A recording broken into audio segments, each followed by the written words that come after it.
ഇത് നമ്മുടെ വീട്ടിലുണ്ടായ പേരക്കയാണ്. അപ്പോൾ നമ്മളിത് പറിക്കാൻ പോവുകയാണ്.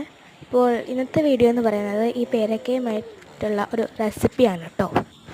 നമ്മൾ ആ പേരക്ക ഇന്ന് പറിക്കാൻ പോവുകയാണ്.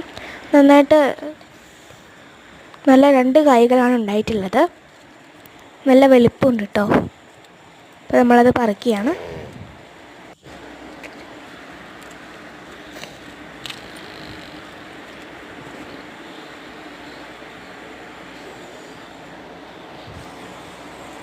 ആദ്യം തന്നെ നമ്മളത് നന്നായിട്ടൊന്ന് കഴുകി കൊടുക്കുകയാണ്.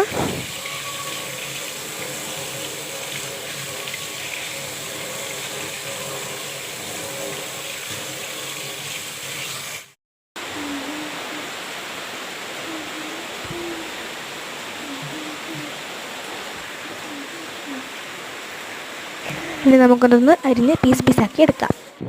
അതിലേക്ക് ഞാൻ കുറച്ച് ഉപ്പും അതുപോലെ തന്നെ മുളക് പൊടി, പിന്നെ കുരുമുളക് പൊടി എന്നിവ ചേർത്ത് ഇച്ചിരി വെള്ളവും കൂടി ഒഴിച്ചു കൊടുത്തിട്ടുണ്ട്. ഇനി നമുക്കത് നന്നായിട്ടൊന്ന് ഇളക്കി കൊടുക്കാം. നന്നായി ഇളക്കി കൊടുക്കുമ്പോൾ അതെല്ലാം കൂടി ഇളക്കി യോജിപ്പിക്കണം. അതിനുശേഷം അതിലേക്ക് ഒഴിച്ചു കൊടുക്കാം. നമ്മുടെ റെസിപ്പി റെഡി.